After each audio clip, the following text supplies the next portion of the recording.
Hey everyone, just gonna adjust you a little bit. Hi, how's everyone doing?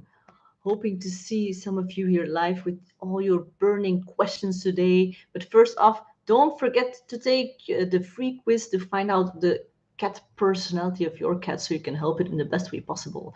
Also, if you don't have questions right away, that's not a problem. I'll just take one of the cases I've seen recently in my practice.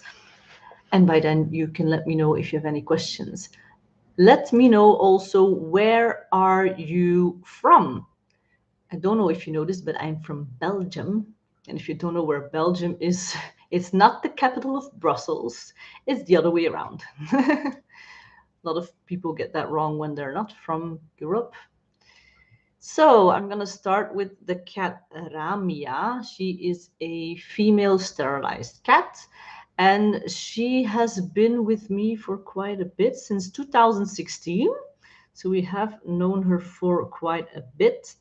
She has not had too much problems, but her sterilization was pretty late. So normally we sterilize the latest at 6 months of age, because that is the law in Belgium. No, 5 months, sorry.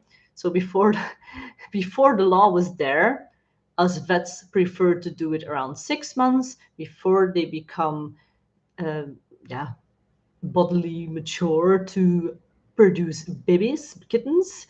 But since the law that it is required if you have a cat that is sterilized, it's at 5 months. So misspoke there. But she already was about 4 years there. So it's pretty late. And she had a little tumor on the tummy, but it was like a fatty lump. We had it looked at the lab, and that was a fibroadenomatous hyperplasia. So it's non-neoplastic, and it comes from the milk glands, but it is because of hormonal stimulation. So if the cat had not been sterilized this late, she would not have had this tumor, but it was completely benign and it was completely removed. But that was in 2016. Oh my God, that's so long ago. Um, since then, not much, just yearly checkups. And in end of February this year, she had a detartration, meaning she had her teeth done. That was February. Okay, so she lost then in 6 months about 1 kilograms. This might not seem much to you, but 1 kilograms for a cat is about 16 kilograms for you. So that is a lot of weight to lose in 6 months, and not healthy for the liver of a cat. A cat's liver cannot digest fats that quickly, and it can be dangerous to get a fatty liver disease or hepatolipidosis, to be on the more scientific side of the words. So we did take a blood examination of biochemistry, and only her fructosamine was low, meaning over a course of a week, her how do you call that, average blood sugar level was low. So you can just take glucoses as well. But with cats, we have to be careful, because from stress they can get hyperglycemia. So the glucoses in the blood might be higher than it actually is, just because we took blood and this stressed the cat out. So that's, again, it's a behavioral thing that affects the blood work. So that is pretty interesting. Well, I think so anyway. Then, so after 4 months, after that first tooth treatment, she was starting to get problems from the teeth. And then, like, only 7 days later, there was a detartration again. Yes. So that was end of last month. So this is very recent, all of this. Then after 2 weeks, it seems like she still had problems in her mouth. So she kept licking the one side where a molar was sticking out. So a big teeth, teeth, tooth. And she was getting pain medication, and this also helps against any inflammation, but didn't seem to help much. She does not eat any canned or wet food. She didn't do that before. She doesn't like it, and so the dry kibbles. I don't know how you call it over there, but the dry food. The she was having a harder time with. They tried a lot of sizes of this food, um, and even her normal treats she didn't want anymore. So let's see. Oh, that's weird. Yeah, so, oh yeah, I don't have this mentioned here yet, but we did send her off. Um, so what I saw was like one little dot of redness on the spot where that tooth was extracted, taken out. So what was very much possible is that, and this is one of the complications that can happen, especially with cats, that one of the roots of the teeth of that tooth got stuck, because with the molars, if it's one of the big one, they have like roots like this. If this is the molar, they have like three roots sticking out. So you have to get all of them out, because a lot of cats react very badly to the roots still staying inside. So that was my first guess. So I contacted my colleague, that is Arvid. He works on Fridays and Saturdays in my practice. And we discussed shortly what we might do. And I was saying, I think we might need a dental x-ray. So for those who are not familiar with x-rays, a normal x-ray is not good for dental x-rays in the veterinary world anyways. So we have a normal x-ray, we don't have a dental x-ray, because the normal x-ray was darn expensive. I think, yeah, no, it's more expensive than my car. Not that I have an expensive car. I like spending money on other things than a car. If it's functional, I'm fine. If it gets me where I need to go, it's not like it's a bad car or anything, but it's decent. Um, but yeah, so this was my biggest investment last year. So we are definitely not ready for a dental x-ray. First of all, because of the investment. Second of all, because well, I've been a vet for 10 years, so teeth are no problem, just because of the many years of expertise that I've gained. But if you really want to be a dental specialist in the veterinary world, then a dental x-ray is a must, especially because of these root points that can stay stuck in the jaw, in the gums of a cat, and that can get problems. Like, so we both agreed to call the nearby. It's a bigger group practice. Usually people call it a clinic, but it's not really a clinic. We have one actual real clinic in Flanders, is the part where we talk Flemish. So in Belgium, you have three three language zones. We have Flanders, that's where I am. Then below Brussels, we have Wallonie, where they talk French, and then there's a little side part that is German. So my German is not particularly good, but French is no problem, and my own language, and of course English, unless you think my English is terrible, which I totally can accept. Um, so I'm totally digressing. So we sent the cat over there, but it was already evening. So we talked to the vet. Well, quite coincidence, it was one of the owners of the group practice, so one of the senior vets. So we agreed just to put the cat on what is it, fluid bag infusion, so that the cat could gain some strength, and then the next day they would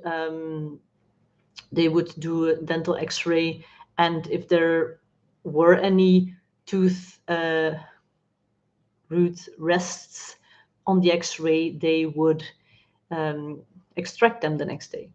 So that's what happened. I um, don't actually have the, how do you call that? Yeah, I don't have the report from this yet. So, but it's only Tuesday. I think it happened Friday. So, yeah, weekends can get quite busy. So it's okay. But what I do know is that the cat went home after that. But cat wasn't eating before. I would have preferred the cat stay on fluids until it was eating.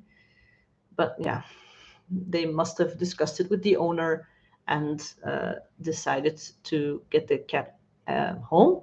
Also, because hospitalization for cats, it's really only as a last resort, because cats can not eat from stress as well. So if we hospitalize them, sometimes if eating was a problem and we found the cause and we solved the cause of the problem, they might not start eating until they're actually at home. But we do see other clinical signs get better. So sometimes we just decide together with the owner, like, let's try at home, and usually they start to eat. But this cat was still not eating, so we gave her something that is often given to stimulate appetite, and is actually used more in chronic kidney failure, because these cats are so nauseous, and it's actually something that makes them forget their initial instinct to not want to eat anything. Because they might get a little bit of food aversion, especially chronic kidney failure cats. They vomit quite easily or quite often, and so they think it's because of the food. And so they get food aversion, is what we call it. So we gave that yesterday. Well, the owner gave that yesterday, and the cat was vocalizing quite a bit on it. But the cat has lost quite a bit of weight again. Just to give you an idea, the cat was at the very beginning more around 5 kilograms, and then when she was starting to get a bit of problems, then when she lost a kilogram, she was 3.5 kilograms, and that was yeah, that was just not even a month ago, like 19 days ago, and now she's 2 kilograms 650. So it's really troublesome that she's losing so much weight in so little time. We did take blood work. When was that? I think it was right before the detardation. Yeah, and that was all good. Yeah, like I said, just a little bit low in sugar, so she was not eating well, and so we were presuming it was the teeth. So something else you could do, I didn't see this cat before the detardation, so that was my colleague, and he is obsessed with teeth. So we might have I might have experience, but he's actually focusing on teeth, so he knows more about it. So that's always a different way, and it's interesting to help each other out with that. But he's actually more passionate about it than me. I used to be passionate about it because, yeah, it's very nice to see clean teeth after you're done, and some cases the animal not being in pain anymore. But yeah, after 10 years, I've really had it with teeth. Um, but I still do them loads of times. I did one yesterday actually, of a dog. Yes, I see dogs too. Surprise! Yeah, so in my practice, I see mostly cats, but I see a lot of dogs as well. So it might be like 55% or 60% cats, and the rest would be dogs, and then like 1 or 2% will be rabbits, rodents, preferably not birds, but sometimes, yeah. So back to Ramya. I'm so tired. I'm going from one thing to the other. Um, so she did start to eat on that medication that we gave her, but she was vocalizing quite a bit. And after that, she did not want to eat anymore, and she vomited as well. So that's not something we want on top of everything. So she has not really eaten since Friday, not really, but she did get some fluids inside of her. Still have to, yeah, you see, it's the end of the day. I still have to put in what I saw on clinical examination. But she was very pale, very pale. So that means like she is actually too pale to see her CVT, which is the capillary refilling time. So this is something that we do to see how well she is, her circulation is going. So we actually press right here, and you can see that it becomes white and then pink again. And it has to be under 2 seconds, like 1, 2. This is something you could always do if you're doubting if your cat is in real danger, for dogs as well, any animal actually. But they were so pale, so white, that it was no use to try to press it and see how long it would take to become white again. You wouldn't see the difference. So this cat was clearly in shock. Also, her eye sockets were a bit deeper. So normally you cannot peel the other lid off a cat's eyes really very close to it, and this had a little pocket. It would look a little more like this, but it's not the same with people. Um, but yeah, that's not normal. So we have her in hospitalization right now. I gave her an injection for against, yeah, vomiting, nausea, and something that would boost her metabolism, metabolism. This is the unedited version. I make these mistakes a lot when I'm filming the normal videos as well, so I'm a mess. No, I'm okay. Anyways, where was I keep distracting myself. So she is in hospitalization right now. She got those two products. The one that is boosting her metabolism is also something that is something that increases appetite. So she also is on an infusion bag, and to start off, it's one with some glucose, and so it's like a sugar water kind of thing. So she gets a big bolus of that, and after that, we switched her to a normal, what is it? They call it Hartmann Ringer lactate. So it's like the normal, yeah, I don't know how to explain that in plain English so you can understand. But it's a normal infusion, standard, something standard, just to get her fluids back up because she was clearly dehydrated. How you can also see that a cat is clearly dehydrated. First of all, the the coat might not be as healthy looking or shiny looking as usual. That's also something you can see if you're like, the cat is still eating and everything, but I feel like something's off. That's one of the signs that something is internally not completely going great. But also you can test the turgor, as we call it. So you can test either at the neck or the back. I don't want you to grab the neck too much, like scruffing is not good. If you've seen any of my videos, if you've not seen that one, you gotta go see that one. Don't scruff cats.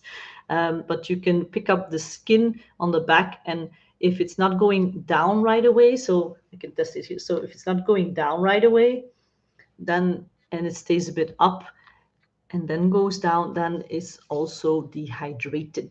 Um, there's actually a scale that we follow, how much percentage of the body fluids is missing or dehydrated. So everything from the deeper eye sockets and the turgor and everything. So then we can decide how much fluids we have to give for the amount of weight that the cat is, if that makes any sense. So yeah, we're gonna have to see how this cat does overnight and tomorrow. So right now it's 8 p.m. The cat is meowing, so she is meowing for some attention, so that's positive. She also had a little bit of fight left in her when I put in the needle for the catheter for the infusion, so that's positive. But she was so pale, and so she was getting so skinny. Um, so yeah, a lot depends on what will happen this night, and if she starts eating. If she starts eating, we can start by detaching the infusion. If she still eats, then we can let her go home. So sometimes that's all the cat needs to break this vicious cycle of not eating. So the longer a cat is not eating, the more difficult it becomes to start eating again. So sometimes we just need to get them going again. But if she's not eating tomorrow, then I will have to do a ultrasound and maybe also an X-ray. And if nothing is found there, or yeah, if I did find something and it's not quickly fixed, I might have to put in a feeding tube. So these tubes are either through the nose, so nasopharyngeal, so through the nose and then through the esophagus, or um, right here you can make a hole and put it straight in the esophagus. So it's a, how do you call that again? So from the esophagus straight to the stomach. But for any feeding tube, once you've placed it, you also need to take an X-ray to make sure that it is well placed. So if it's not far enough, if it's not reaching the stomach, that's not good, because you have more chance of regurgitation, so food coming back, and cat might suffocate.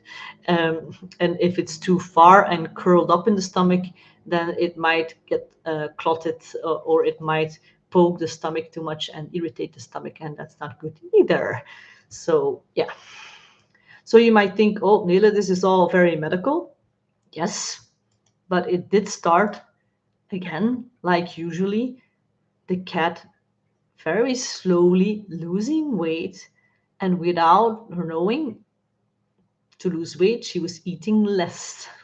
So that's how subtle cats are. That's how much they want to hide that something is wrong with them. So keep a close eye, because you never know. So why would I be doing an ultrasound and or X-ray? Because I want to rule out that there's nothing of a tumor going on inside the body.